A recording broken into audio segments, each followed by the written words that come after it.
नमस्कार दोस्तों, मेरा नाम संदीप सिंह और मेरे चैनल संदीप सिंह ब्लॉग्स में आपका स्वागत है। आज हम बात करेंगे एक तेलुगु मूवी के बारे में जिसका नाम है आकाशम नी हद्दूरा, मतलब स्काई इज़ नो लिमिट। ये मूवी है सूर्या की। सूर्या को अगर आपने देखा है तो बॉलीवुड मूवी रक्त चरित्र के पार्ट 2 में देखा है, जिन्होंने विवेक ओबराय को मारा था। बाकी सूर्या तेलुगु मूवीज़ के सुपरस्टार हैं। तो मैंने इस टाइम पे 4 मूवी देखी हैं, रंगस्थलम, आला बैकुंठपुरमलो, और एक अभी देख रहा हूँ महेश बाबू की, वो फौजियों के ऊपर बनी हुई है, तो श्रीलीनी वकुमु ऐसे करके कोई मूवी है। तो मैंने ये सारी मूवी देखी। इनमें से मुझे रंगस्थलम और आकाशम नी हद्दूरा ये मूवी जो है बहुत जानदार है। रियल इंसिडेंट पे बेस्ड है। और रियल इंसिडेंट पे क्या है, मतलब एक तरह से बायोग्राफी भी मान सकते हैं किसी की। हाँ, ये मूवी है एक लड़के के बारे में जो किसी को परेशानी में देखता है, या उस पर कोई परेशानी आ रही है, या उस पर कोई समस्या है जिसको लग रहा है ये गलत है, यहाँ पर ऐसे हो सकता है, तो वो उसके लिए लड़ जाता है। उसके गांव में रेलवे स्टेशन नहीं होता है, जबकि वहाँ ट्रेन रुकनी चाहिए थी, तो उसके लिए वो प्रोटेस्ट करता है और लड़ जाता है। बाद में वहाँ पर स्टेशन बनता है। ऐसे ही जो भी उसको प्रॉब्लम समझ में आती थी वो उससे लड़ जाता था। लड़ना इन द सेंस मारपीट नहीं, हिंसा करके नहीं, वो प्रोटेस्ट करके सही तरीके से लड़ता था और उसको करवा के मानता था। तो उसके पापा टीचर हैं, तो उनकी कुछ अलग राय है, तो उनकी राय को लेके उनके मतभेद हो जाते हैं। मतभेद होने के बाद में वो एयरफोर्स में चला जाता है और पायलट बन जाता है और कैप्टन बन जाता है, मतलब। तो वहाँ पर जब वो होता है तो उसकी माँ का फ़ोन जाता है। उसके पापा उससे हर बार बात करने के लिए कोशिश करते रहते हैं, लेकिन ये कहानी थोड़ी सी पुराने टाइम की बेस है, 19 या 19 से पहले की है। 19 की कहानी है, 2003-2004 तक चली है। तो उसके पापा उससे बात करने के लिए जब भी फ़ोन पे आते थे तो किसी ना किसी वजह से उसकी बात अपने पापा से हो नहीं पाती थी। और एंड में क्या होता, उसके पापा उसकी याद में, जैसे श्री दशरथ जी ने श्री राम के लिए, श्री लक्ष्मण के लिए अपने प्राण त्यागे थे, ऐसे ही वो अपने बच्चे की याद में तड़पते रहते हैं और वो सोचते रहते हैं एक बार वो आ जाता। उनको मरते मरते भी वो अपना लड़का दिखाई देता है, सूर्या दिखाई देता है। तो वो आ नहीं पाता है। और आ क्यों नहीं पाता है, क्योंकि जहाँ से उसको आना था वहाँ से प्लेन से आ सकते थे, ऑन द स्पॉट, एक दिन में प्लेन से आ सकते थे। बाकी उसको बहुत सवारियाँ करनी पड़ती, तो वो लेट हो जाता। तो प्लेन का टिकट जो है उस समय में बहुत महंगा है, मतलब छोटा मोटा आदमी, मीडियम क्लास आदमी और लो क्लास आदमी प्लेन की यात्रा नहीं कर सकता। यात्रा नहीं, मतलब वो सोच भी नहीं सकता। हम प्लेन को देखते थे ना, चील गाड़ी जा रही है, ऐसे ही बस वो हमारे ख्वाब में चलता था, ये साला प्लेन है, इसमें बहुत पैसे वाले लोग बैठते हैं, उस तरह का था। तो वो फिर भी 6,000 रुपये इकट्ठे करके टिकट देता है। प्लेन का टिकट 6,000 रुपये होता है, लेकिन बाद में जब ऑन द स्पॉट पहुँचता है तो वो 11,425 या ऐसे कुछ रुपये का टिकट हो जाता है, जिसकी वजह से उसका टिकट कैंसिल हो जाता है। फिर वो एयरपोर्ट पर भीख मांगता है, सब काम करता है, उसको टिकट नहीं मिलता है और वो टाइम पे नहीं पहुंच पाता है। उसके पापा की डेथ हो जाती तब वो पहुंचता है। तो वो ठानता है कि वो एक ऐसी एयरलाइन चालू करेगा जिसमें सभी लोग, कॉमन पीपल, कॉमन मैन यात्रा कर सकता है बड़े आराम से, अगर चाहे तो इसके लिए उसको बहुत जद्दोजहद करनी पड़ती है, बहुत मतलब लड़ाइयाँ लड़नी पड़ती हैं। और उसके इसी एयरलाइन को शुरू करने के स्ट्रगल के बारे में ये मूवी है। तो जिसने भी बनाई है, जो भी डायरेक्टर है, बहुत सही से बनाई है, सही से प्रोया है, ठीक है। कहीं बोरिंग नहीं है, कहीं मारपीट नहीं है। मतलब होता है ना साउथ की फिल्मों में एक्शन दिखाया जाता है बहुत पेल के, एक्शन नहीं है, रियलिस्टिक मूवी है। वैसे भी मुझे लगता है सूर्या की फिल्में बहुत ज़्यादा रियलिस्टिक होती है, बहुत ज़्यादा शानदार होती हैं। तो वो वैसी ही है, रियलिस्टिक मूवी है और आपको देख के मज़ा आएगा। सारे कैरेक्टर्स बहुत दमदार हैं। हीरोइन जो उसमें है सुंदरी, वो भी अच्छी है, ठीक है। हीरोइन को देख के लगता है कि हीरोइन पतले फिगर वाली ही होनी जरूरी नहीं है, कैसी भी हो सकती है, बस क्वालिटी होनी चाहिए। बॉलीवुड में गोरे चिट्टे लोगों को हीरो होना चाहिए, स्लिम ट्रिम और स्मार्ट दिखने वाली लड़कियों को हीरोइन होना चाहिए। इस सब का ट्रेंड बना रखा है। आप हॉलीवुड में देखें, ब्रूस विलिस गंजा, अभी तो विल स्मिथ भी गंजा हो रहा है, विन डीजल गंजा, ठीक है।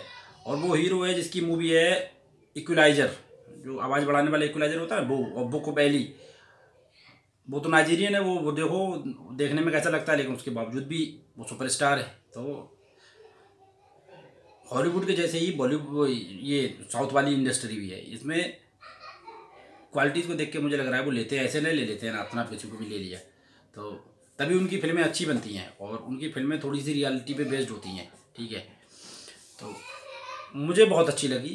सूर्या ने जो भी किया है बहुत दमदार किया है, वो लड़की ने जो भी किया बहुत दमदार किया है। इसमें परेश रावल जी का भी कैरेक्टर है, परेश रावल जी भी इसमें विलन बने हैं और परेश रावल ने भी बड़ा दमदार तरीके से दिखाया है। मैं बताता हूँ, एक पैसे वाला आदमी होता है, आपने इश्क मूवी देखी होगी, तो उसमें सदाशिव अमरापुरकर जो कि गरीबों से नफरत करते थे, तो वो जॉनी लीवर के ऊपर स्प्रे करता है, इसमें कीटाणु गया, ये गरीब ने बनाया है, इसमें कीटाणु गया है। तो परेश रावल का कैरेक्टर वही दिया है इसमें। वो अपने वॉशरूम में उसको जो एरोप्लेन्स की कुछ एंजाइटी होती है ना, उसके लिए ऐसे करके कर रहा होता है, तो वॉशरूम से दूसरे वाले वॉशरूम से एक स्टाफ निकल के आता है, वो देख के डर जाता है थोड़ा सा, समझा, जाहिर सी बात है, कोई भी अपने बॉस को अचानक से देखता है तो चौंक जाता है। तो वो देखता है मालिक है ये, तो वो थैंक यू सर ऐसे करके हाथ धो के जाता है, तो वो बोलता है जाके मैनेजर को भेजो। तो उसको लगता है कि ये थोड़े खुश हुए होंगे, तो वो जाके भेजता है मैनेजर को। तो मैनेजर से बात करते करते बोलता है कि गेस्ट वॉशरूम में तुमने स्टाफ भी अलाउड कर रखा है, और उस लड़के को नौकरी से निकाल देता है। तभी मुझे पता लगा था, जो ये मतलब पता लग गया था मूवी में वही सीन देख के, कि ये जो कैरेक्टर दिया है ये एक हमारे यहाँ पर गाली देते हैं वही है। ठीक है, हमारे यहाँ पर नहीं, सब जगह गाली देते हैं ये, तो वही है। और अब हम अपनी लैंग्वेज में बोल सकते हैं बहुत ज़्यादा नालायक है, तो वो है। सूर्या का क्या होता है, सूर्या समझता है कि ये एयरलाइन चला रहा है, तो इससे मिल के अगर हम एयरलाइन खोलेंगे तो इसके पास पैसा है, मेरे पास दिमाग है, और हम पब्लिक को ला सकते हैं। तो वो मीटिंग करने की कोशिश करता रहता है परेश रावल से, लेकिन परेश रावल से मीटिंग नहीं हो पाती है उसकी। तो वो क्या करता है, अपनी सारी सेविंग्स निकालता है, 20,000 रुपये का बिजनेस क्लास का टिकट लेता है और प्लेन में जाके बैठ जाता है। प्लेन में जब बैठता है, जब वो परेश रावल को देखता है, तो वो परेश रावल का नाम भी परेश ही है इसमें, परेश गोस्वामी।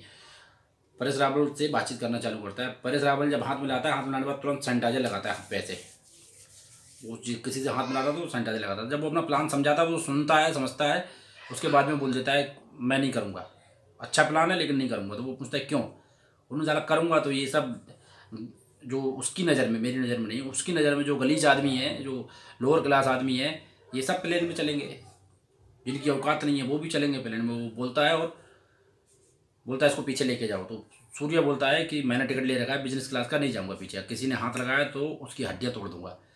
तो परेश रावल क्या बोलता है, पायलट को बोल के प्लेन ही वापस चेन्नई घुमा देता है। तो बोलता है you on the ticket, I on the plane, तुम्हारे पास टिकट है, मेरे पास प्लेन है, मैं प्लेन ही लेके नहीं जाऊँगा जहाँ जा रहा है ये। तो वो अनाउंसमेंट करवा देता है, प्लेन वापस कर देता है। तो यहाँ से इनकी बच जाती है। अब वो समझ जाता है अगर इसने एयरलाइन चालू की सस्ती वाली तो मेरी एयरलाइन ठप हो जाएगी। इसमें रतन टाटा का भी जिक्र आया कि रतन टाटा 20 साल या कितने साल से एयरलाइन चालू करने चक्कर में, लेकिन एयरलाइन चालू नहीं कर रहे हैं। इसमें एक दाढ़ी वाला मोटा सा थोड़ा सा हरामखोर टाइप का बंदा भी दिखाया गया है, जो मुझे लग रहा था वो विजय माल्या था। उसमें उसका नाम क्लियर नहीं किया उन्होंने, लेकिन मुझे लग रहा है वो विजय माल्या है। तो अब परेश रावल अपनी चाल चलता है कि ये मानेगा नहीं, क्योंकि आंखों बंदे का कोई सपना है, कोई जुनून है, कोई अच्छा सपना है, तो वो पूरा होता है। तो वो उसकी आंखों में देख लेता है कि ये मानेगा नहीं, ये हद तक जाएगा, ये जड़ तक जाएगा। तो वो अपना ये बंदा उसके पीछे लगा देता है और उसका 50 लाख रुपए का घाटा करवा देता है। तो जब भी वो कोई नया रास्ता अपनाता था, परेश रावल उसमें बाधा बनता था। तो बाधा बनने के बाद में कैसे कैसे एयरलाइन चालू होती है, कैसे कैसे क्या होता है, ये सब स्ट्रगल के बारे में ये फिल्म है। और इसी स्ट्रगल को देखते हुए इन्होंने ये फिल्म बनाई, जो कि बहुत अच्छी है। तो मेरे हिसाब से सभी को देखनी चाहिए। तेलुगु लैंग्वेज में ही है, हिंदी में नहीं आई है, इंग्लिश में नहीं आई है, लेकिन अगर आप सबटाइटल के साथ में इसको देखेंगे ना तो पूरी मूवी समझ लेंगे, आपको ज़रूरत नहीं पड़ेगी हिंदी लैंग्वेज की या इंग्लिश लैंग्वेज की। तो मैंने देख ली, बड़ा मज़ा आया, भगाने भुगाने का मन नहीं किया, फॉरवर्ड करने का मन नहीं किया, पूरी मूवी देख ली, अच्छी है। तो इसमें एक चीज़ दिखाई गई कि अगर आदमी का कोई सपना है और वो उसे दिल से चाहता है, तो उसके रास्ते में कितने भी पत्थर आ जाएं, कितने भी पहाड़ आ जाएं, वो उसको पूरा कर लेता है। तो ये एक सपने के बारे में कहानी है, एक जुनून के बारे में कहानी है, एक अपनी इनर जंग के बारे में कहानी है। कैरेक्टर इसमें बहुत हैं। इसमें ये भी दिखाया गया है कि गांव के लोग भी अच्छे होते हैं तो गांव के लोगों को भी एक सीख भी दी गई है इसमें कि भैया अगर कोई आगे बढ़ रहा है तो उसको आगे बढ़ाओ, अगर वो आगे बढ़ेगा तो पूरे गांव को भी आगे लेके जाएगा। इसमें सूर्या के गांव वाले सूर्या की मदद करते हैं, बहुत पहल के मदद करते हैं, और बाद में उन गांव वालों को सूर्या भी मदद करेगा, ये दिखाया गया उसमें। तो ऐसे ही है, सपने को पूरा करने के लिए बहुत सारी बाधाएं आती हैं, लेकिन पूरा करने से अगर आपके इरादे सच्चे हैं तो रोक कोई नहीं सकता, किसी के पाप में दम नहीं है। इसी बारे में ये मूवी है, अमेजन प्राइम को ओपन कीजिए, देखिए। अमेजन प्राइम पे वैसे बहुत गलीज गलीज चीज़ें पड़ी हुई हैं। बॉयज करके सीजन है, उसके सीजन फर्स्ट के एक एपिसोड में वो पादरी बोलता है कि हिंदू धर्म कुछ नहीं है, हिंदू भगवान कुछ नहीं है, हिंदू क्यों रहोगे तुम क्रिश्चियन बनो। हिंदू धर्म को नरक बोलता है। तो बहुत गलत चीज़ें पड़ी हुई हैं। अमेजन पे अनुराग बिष्ट ने एक वीडियो डाली है जिसमें उसने बताया कि वो कच्चे बनियानों पे भगवान हिंदू देवी देवताओं के फोटो बनियान अमेजन पे बेच रहे हैं। तो वैसे तो बहुत गलीच है, लेकिन कुछ मूवी उसमें अच्छी भी पड़ी हुई हैं, तो उनको हम देख सकते हैं। इसी के साथ मैं अपना रिव्यू करता हूँ ख़त्म। आप जाइए देखिए मूवी, मैं देखता हूँ अगली मूवी, उसके बाद फिर से करूँगा रिव्यू, या मिलेंगे अगली किसी नई वीडियो के साथ में। तब तक के लिए राम राम, सलाम, प्रणाम, सत श्री अकाल, केम चो, खड़ी गंबा, जय हिंद, जय भारत, भारत माता की जय। मैं ये सारी चीज़ें एक ही फ्लो में बोलता हूँ, इसका मतलब ये नहीं कि मैं इनकी रिस्पेक्ट नहीं करता हूँ, मैं ये दिल से बोलता हूँ, मैं दिल से भारतीय हूँ। धन्यवाद।